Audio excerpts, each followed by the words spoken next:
네, 스승님의 장묘 문화에 대한 강의를 듣고 납골당에 모시는 것이 좋지 않다는 것을 알게 되었습니다. 저는 얼마 전 아버님이 돌아가셔서 화장을 하게 되어 스승님의 말씀대로 산에다 유골을 묻어드리려 했으나 가족들이 반대로 해서 제 뜻을 관철시키지 못했습니다. 이런 경우 제 뜻을 밀고 나가야 할지 가족들의 뜻을 따라야 할 것인지 고민이 되었습니다. 바른 방법을 가르쳐 주십시오.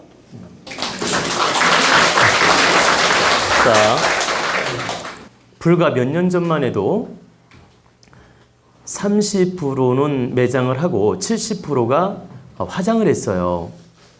근데 요즘에는 한 10% 정도가 매장을 하고 한 90%가 화장을 합니다.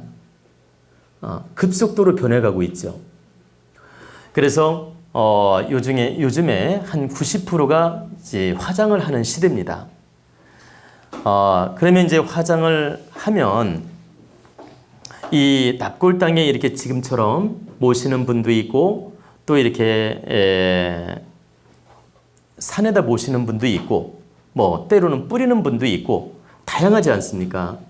근데 우리는 이것을 바르게 알고 행해야 됩니다. 바르게 행하지 못하면 조상을 돕는 게 아니라 조상에게 큰 누를 끼치게 되며 조상에게 크게 누를 범할 뿐만 아니라 업을 짓는 꼴이 됩니다. 그렇기 때문에 이 강의를 바르게 듣고 우리는 바르게 분별하고 바르게 깨우쳐야 됩니다. 제가 이걸 하나하나 좀 정리를 해드리겠습니다.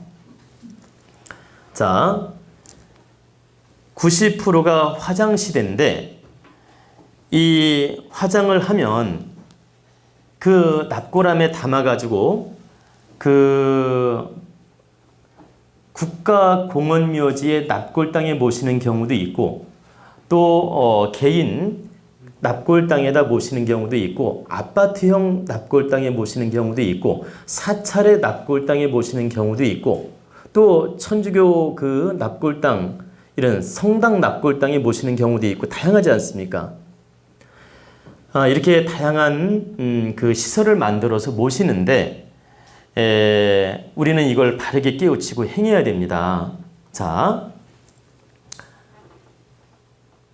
형제가 5명이면 한 형제는 제 강의를 듣고 바른 법을 택하려고 하고 나머지 형제들은 잘 모르기 때문에 납골당에 모셔야 된다고 이제 고집을 부린 거예요. 지금 질문이 보니까. 그럼 이때 어떻게 해야 되느냐? 형제 간에 싸우면서라도 내 말을 듣게 하느냐? 아니면 형제들 말을 따르느냐? 어떤 게 좋으냐고 물은 거거든요. 이럴 때는 가족들의 뜻을 따라야 됩니다. 아무리 좋은 법이라 하더라도 가족들 간의 분쟁을 일으키면서 문제를 일으키는 건 좋지 않아요. 일단 가족들의 뜻을 따라서 합의를 해서 가족들이 납골당에 모시고자 하면 그 법을 따르고 또 가족들이 내 설득을 받아주어서 산에 모시게 되면 그 뜻을 따르고 가족들이 대다수가 막 고집을 부리면서 납골당에 모시고자 하는데 막 썽을 내면서 싸우다시피 하면서 이렇게 산에 모신다든가 이렇게 문제를 일으키는 것은 옳지 못하다. 그래서 이런 문제가 생겼을 때는 대중의 뜻을 합의해서 따르는 게 현명하다. 그러면 계속 그 가족들의 뜻을 따르는 게 좋으냐? 그렇지 않습니다. 지금 예를 들면 지금 이제 형제가 5명이라고 합시다. 예를 들어. 그러면 한 형제는 이치를 알고 있어요. 이 장묘 문화에 대해서. 나머지는 모르고 있어. 그럼 이분들은 고집을 부릴 거 아닙니까? 그럼 이분들 뜻을 따라주라 이겁니다. 그러면 한 3년, 5년 이 뜻을 따라주고 나면 이분들 고집이 꺾이게 돼 있어요. 왜 꺾이는지 이유가 있습니다. 첫째는 처음에는 부모님이라고 집착을 하고 뭐 자기 남편이라고 집착을 하고 이렇게 형제라고 집착을 해요. 그래가지고 납골당에 모셔놓고 이렇게 가끔 찾아갑니다. 그리고 가끔 사진이라도 보려고 하고. 근데 3년, 5년 지나면 이 나머지 형제들이 그 집착이 없어져요. 집착이 없어질 무렵 이제 내 깨달음을 이야기해 주는 겁니다. 그때는 너무나 고인이 그냥 보내기는 아쉽고 또 이렇게 산에 모신다는 것도 아쉽고 그러니까 납골당에 모셔서 가끔 가서 인사라도 드리고 이렇게 좋게 모시자 이런 집착이 있었기 때문에 안 먹히는 겁니다. 그 아쉬움과 미련이 있어서. 그러면 그때는 가족들의 뜻을 따라서 모시게 하란 얘기입니다. 그리고 한 3년 5년 지나고 나면 이 집착이 없어진다 그랬죠. 없어지는 이유가 두 가지예요. 첫째는 세월이 지나면 누구나 어때요? 잊혀집니다. 그래서 집착이 없어지고, 두 번째 이유는 이런 유튜브 강의를 이분들도 듣게 돼요. 다른 게 무엇인지를 알게 된다. 그러면은 자연적 설득이 되고 이해가 된다. 그리고 자기가 직접 설득하려 할 필요 없어요. 이 강의를 듣게 하면 돼요, 그냥. 이 강의를 듣게 하면 처음에는 거부합니다. 왜 거부하는지 알죠? 자기 집착이 강하니까 아무리 좋은 말을 해줘도 거부한다. 근데 3년, 5년 지나면 이제 이해가 됩니다. 아, 그 말이 옳구나. 이렇게 이해가 될 무렵에 그 깨달은 형제가 설명을 해주면 돼요. 설명해주면 그 나머지 가족도 이해하고 따르게 된다. 그래서 이해하고 따를 때는 반드시 산에 모셔야 된다. 그러면 이제 산에 모시는 원리를 제가 이제 설명해 드릴게요. 예전에도 장묘 문화를 설명해 드렸었습니다.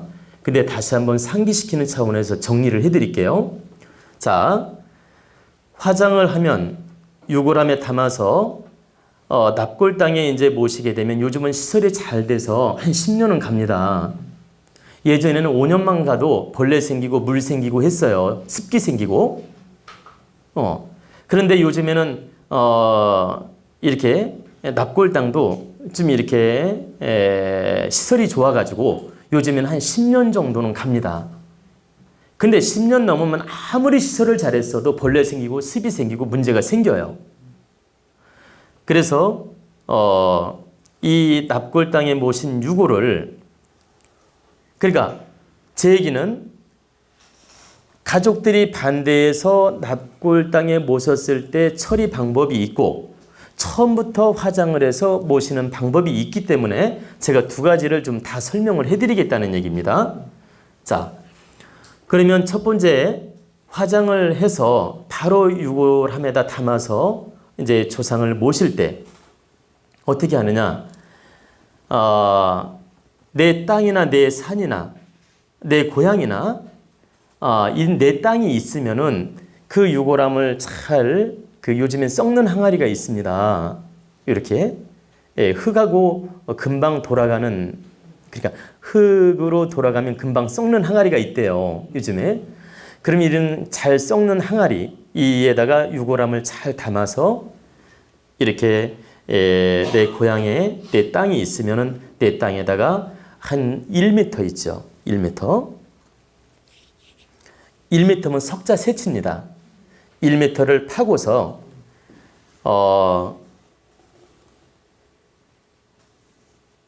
이건 넓이는 50전을 파든 넓이는 70cm로 넓이를 파든 50cm를 파든 1m를 파든 그건 형편껏 하면 됩니다. 그럼 넓이를 보통은 한 70에서 1m 정도는 파야만이 파기가 좋아요. 좁게 파면 깊이를 못 파니까. 그래서 한 1m 정도로 사방 1m요. 1m 정도로 깊이 1m를 팝니다. 그리고 1m를 판 다음에 그 유골함을 잘 그대로 썩는 항아리면 그대로 모시는 겁니다. 그대로 모시고선 좋은 흙으로 먼저 잘 덮어드리고 이렇게 나머지 흙으로 잘 덮어드려서 잘 다짐을 해서 비가 안 들어가도록 다짐을 해서 모셔드리고 그 위에다가 자기가 내 땅이면 이제 조그맣게 표비를 한다든가 상징물을 세우는 것도 괜찮다. 그리고 이제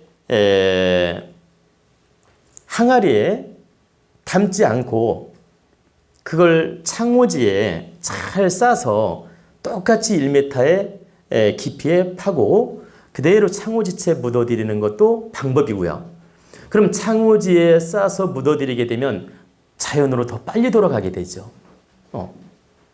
그리고 창호지도 필요 없이 깨끗하게 1m를 판 다음 흙을 고운 흙으로 다짐을 밑바닥을 다짐을 한 다음 이제 고운 흙으로 평평하게 다짐을 한 다음에 유골을 그대로 그 흙에다 붓는 겁니다. 그대로 창호지도 쌀 필요 없이 그대로 붓고 평평하게 아주 반듯하게 펴드리는 거예요. 거기다 흙에다 펴드리고 좋은 흙으로 이렇게 덮어드리고 나머지 이제 일반 흙으로 덮어드리는 거죠. 지금 제가 3가지 말씀드렸어요. 그러니까 가장 제일 좋은 방법은 유골을 모시고 오면 깨끗하고 좋은 땅에다 그냥 싹 부어서 창호지도 쌀 필요 없이 잘 펴서 그대로 흙으로 돌아가게 해드리는 게 제일 좋고, 그것도 약간 집착이 있으면 창호지에 싸서 잘 모셔드리고, 그거보다 조금 더 집착이 있으면 단지채 모셔드리라 이 뜻입니다. 그러면 이 차이가 뭐냐면 직접 흙에다 바로 유골을 모시게 되면 100일이면 자연으로 돌아갑니다. 그런데 창호지를 싸게 되면 얼마나 놀랍냐면 3년이 돼야 자연으로 돌아갑니다. 창호지에 쌌는데. 그래 완전히 돌아가는 시기가 3년이 걸려요. 왜 그러냐? 종이라 금방 썩을 것 같죠? 썩기는 썩는데도 이 유골이 응집되어 있기 때문에 쉽게 안 돌아가는 거죠. 그리고 유골이 창호지에 싸면 뭉치지 않습니까? 이렇게 딱 이렇게 뭉쳐 있기 때문에 약 3년의 시간이 걸립니다. 그리고 이제 단지에다가 이제 썩는 단지에 모셨을 때는 7년 정도가 걸립니다. 그래 7년이 돼야만이 이 단지가 썩어서 자연으로 돌아간다. 그렇기 때문에 가장 빨리 보내드리는 방법은 고운 땅에다가 직접 모셔드리는 게 최고 빠른 방법이다. 이 뜻이에요. 그리고 이제 내 땅도 없고 내 산도 없고 내 고향 산천도 없어요. 그러면 내 땅이 없으니까 어떻게 합니까? 물을 거 아닙니까? 제가 지난번에도 가르쳐 드렸는데 유골함을요. 유골함을 잘 모셔서 가지고 올 거 아닙니까? 그럼 배낭에다 잘 담아서 집니다. 이제 자기가 이 배낭에다 담아서 짊어지고 삽을 한 자로 가지고 가족 한 2명이나 3명이 자기 가까운 명산을 찾아가면 돼요. 뭐 뒷산이든 앞산이든 저 관악산이든 저기 북한산이든 삼각산이든 찾아가가지고 아무도 모르게 보세요.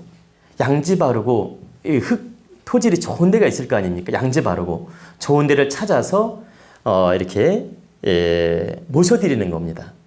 1m를 역시 파고 유골채, 그러니까 유골을 부어서 좀 전에 방법대로 모셔드리는 방법, 단지채 모셔드리는 방법은 선택이다.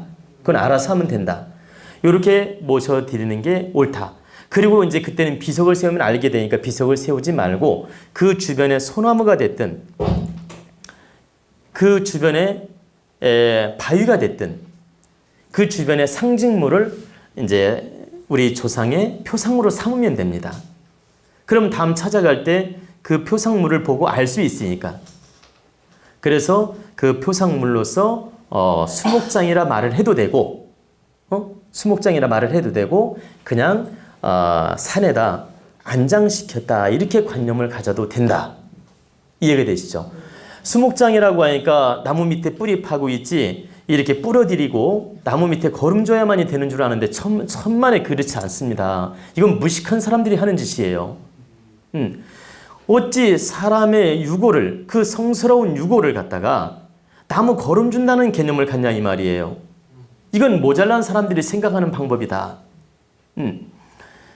제 말은 나무 밑에 거름을 주면 안 된다 이게 아니에요. 거름을 주든 안 주든 이 관념이 지금 잘못됐다는 얘기지. 그러니까 무슨 말씀이냐면 나무 밑에를 파고 잘 묻어드린다고 해서 부정탄다 이 말이 아닙니다. 그렇게 해도 관계는 없지만 관념을 갖다가 나무 뿌리에 파고 거름 주듯이 묻어드려야 된다. 이게 수목장이다. 이런 관념을 갖는 게 잘못됐다라는 거예요. 거룩한 부모님을 갖다 나무 거름 주는 생각으로 관념을 갖는 건 잘못된 거다. 그러니까 나무 뿌리 밑에다 파고 잘 뿌려드리고 모셔드리더라도 이것은 이 거름 준다는 개념이 아니라 이 나무로서 상징물을 삼기 위해서 이 영혼이 여기에 깃들기를 위해서 그런 차원으로서 이렇게 해드리는 것은 관계없지만 이 나무 뿌리를 파고 나무 뿌리 거름 주듯이 이렇게 그런 관념으로서 꼭 나무만 찾아다니면서 뿌리에 거름 주려고 하는 분이 있어요. 그런 생각을 버리라 이거죠. 절대 나무 뿌리에 묻으면서 거름 준다는 마음으로 조상을 모시면 안 된다. 이건 무식한 생각이다. 일부 수목장 하는 사람들이 300만 원, 500만 원씩 받고 나무 뿌리 밑에다 거름 주듯이 파고 묻으라 그러거든. 이건 잘못된 것이다. 그리고 이 유골이 안정되는 시간이 필요한데 잘 보세요. 안정되는 시간이 필요한데 나무 뿌리 밑으로 들어가게 되면 나무 뿌리가 자꾸 흔들어요. 이 기운을. 그러니까 그 원리를 제가 지금 설명해 드릴게요. 자, 나무를 파고 나무 뿌리에 거름을 주면 해마다 뿌리는 성장을 하고 움직인다는 얘기입니다. 그럼 이 조상의 기운이 미약한 기운이지만 그 뿌리가 흔들어대죠. 그럼 기운이 안정되지 못하게끔 만드는 거거든. 아무리 자연으로 돌려드렸다 하더라도 이 기운을 흔드는 기운이 일부 있다. 그렇기 때문에 그럴 게 아니라 아주 좋은 토질이 좋은 땅에다 잘 안정되게 모셔드려서 자연으로 돌려드리고 이 나무는 하나의 상징물로서 수목장의 개념을 가져야지 나무 뿌리에다 거름 주는 식으로 해가지고 수목장이라 하는 것은 옳지 못하다 이 뜻입니다. 그리고